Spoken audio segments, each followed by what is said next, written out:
उत्तर भारत में सांप्रदायिक द्वेष भड़काने के लिए गढ़े जा रहे हैं नए बहाने। ध्रुवीकरण की प्रकृति को उजागर करती हैं कानपुर और बरेली की ताज़ा घटनाएं। लेखक राम पुनियानी। सांप्रदायिक हिंसा भारतीय राजनीति का अभिशाप रही है। यह एक सदी से भी ज्यादा पुरानी है। इस घटना के ज्यादातर विद्वानों के अनुसार यह हिंसा आमतौर पर सुनियोजित होती है। इस हिंसा के बाद सांप्रदायिक ध्रुवीकरण का उदय होता है। विद्वानों का यह भी मानना है कि दंगे जातीय ध्रुवीकरण पैदा करते हैं, जिससे कांग्रेस की कीमत पर जातीय धार्मिक दलों को फायदा होता है। उनका मानना है कि जहां हिंदू मुस्लिम दंगे कांग्रेस के लिए चुनावी तौर पर महंगे होते हैं, वहीं ये दंगे वास्तव में कांग्रेस जैसी बहुजातीय पार्टियों की कीमत पर जातीय धार्मिक दलों को मजबूत करते हैं। इस अवलोकन के अनुसार हिंसा भड़काने और उसका चुनावी फायदा उठाने के लिए ज्यादा से ज्यादा बहाने गढ़े जा रहे हैं। इस लंबी सूची में नए बहाने जुड़ते जा रहे हैं, जैसे मस्जिद के सामने तेज संगीत बजाना, मंदिरों में गोमांस फेंकना और अफवाहें फैलाना, जो नफरत फैलाने की मुख्य प्रवृत्ति रही है। इसके अलावा मुस्लिम राजाओं का दानवीकरण, उनके द्वारा मंदिरों का विध्वंस, तलवार के बल पर इस्लाम का प्रसार, उनके बड़े परिवारों के कारण इस देश में हिंदुओं के अल्पसंख्यक होने का खतरा, ये सब नफरत फैलाने के तरीकों में जुड़ गए हैं। पिछले कुछ दशकों में गाय, गोमांस भक्षण, लव जिहाद और कई अन्य जिहाद भी जुड़े हैं, जिनमें सबसे प्रमुख है कोरोना जिहाद, ज़मीन जिहाद और सबसे नया पेपर लीक जिहाद। यह सब याद आता है क्योंकि इस समय देश में आई लव मोहम्मद जैसे एक मामूली नारे के इर्दगिर्द हिंसा का माहौल है। इसकी शुरुआत कानपुर से हुई, जब मिलादुन्नबी के मौके पर पैगंबर मोहम्मद के जन्मदिन के जश्न में निकले जुलूस में कुछ लोगों के आई लव मोहम्मद के बैनर पर इस आधार पर आपत्ति जताई कि इससे इस धार्मिक त्योहार में एक नई परंपरा जुड़ रही है।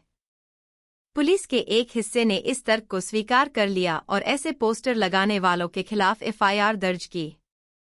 यह उन मानदंडों का पूर्णतः उल्लंघन है जिनके अनुसार इस पैगंबर के प्रति सम्मान व्यक्त करने वाला एक शांतिपूर्ण जुलूस किसी भी मानदंड का उल्लंघन नहीं है। इसके बाद उत्तर प्रदेश के कई जिलों में हिंसा फैल गई। कानपुर की घटना पहली घटना थी और उत्तर प्रदेश के बरेली, बाराबंकी और मऊ जिलों में, उत्तराखंड के उधम सिंह नगर जिले के काशीपुर में और कई अन्य जगहों पर भी इसकी पुनरावृत्ति हुई। इसके बाद पोस्टर फाड़े गए और हिंसा हुई और माहौल बिगड़ गया।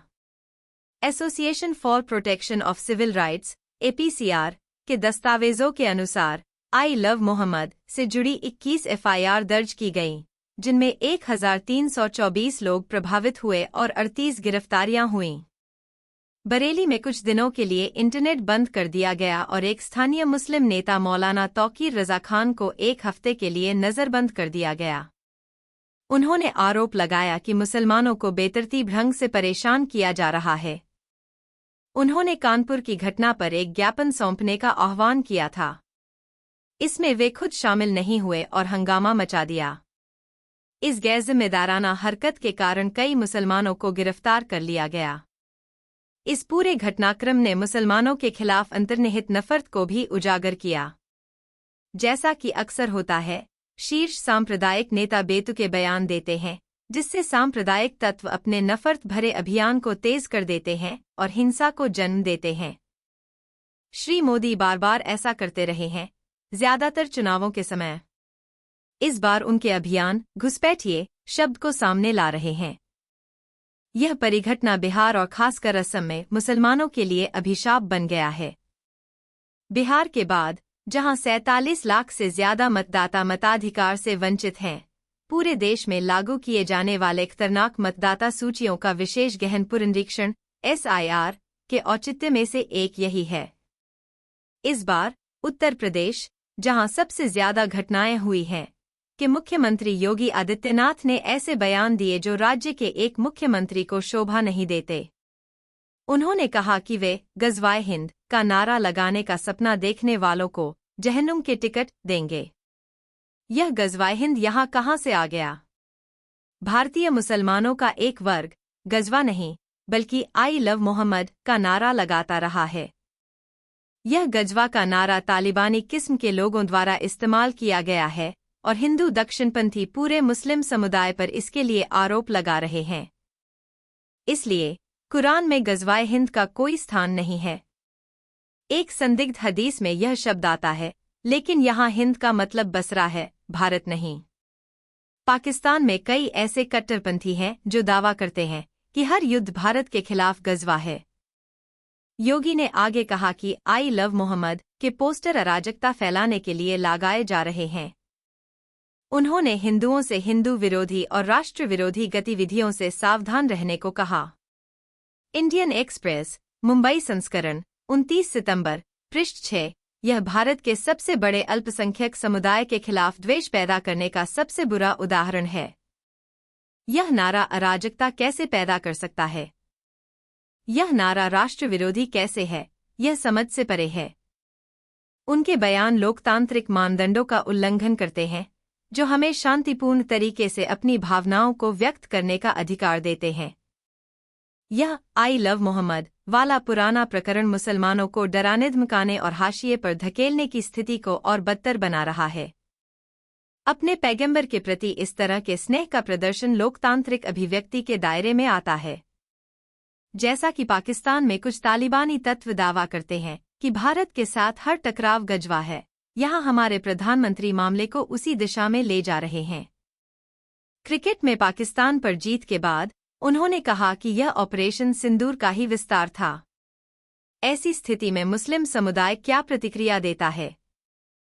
तेज संगीत बजाते डीजे वाले रामनवमी के जुलूस और कुछ उपद्रवियों द्वारा मस्जिदों पर जबरन भगवा झंडा फहराने के विपरीत मुसलमानों द्वारा इस तरह के शांतिपूर्ण जुलूस निकालना बिल्कुल सामान्य है। हमारे कुछ हिंदू त्योहारों को हथियार बनाया जा रहा है। इरफान इंजीनियर और नेहा दाभाड़े की किताब हिंदू त्योहारों का हथियारीकरण में ज़मीनी स्तर पर की गई जांच से पता चलता है कि खास तौर पर रामनवमी के जुलूस का इस्तेमाल मस्जिदों और मुस्लिम बहुल इलाकों के आसपास उपद्रव मचाने के लिए किया जा रहा है। इसके विपरीत मुस्लिम त्योहारों को बदनाम किया जा रहा है। आई लव मोहम्मद वाला मिलादुन्नबी इसका दर्दनाक उदाहरण है। मुस्लिम त्योहारों पर इस तरह की नफरत भरी प्रतिक्रियाएं, जैसा कि हाल ही में देखा गया है, दिलों के विभाजन, समुदाय के ध्रुवीकरण और भारतीय संविधान के अभिन्न अंग हमारे भाईचारे के मूल्यों को कमजोर करने का काम करती हैं। इसके अलावा उत्तर प्रदेश के मुख्यमंत्री द्वारा दिए जा रहे बयान संवैधानिक नैतिकता के बिल्कुल विपरीत हैं।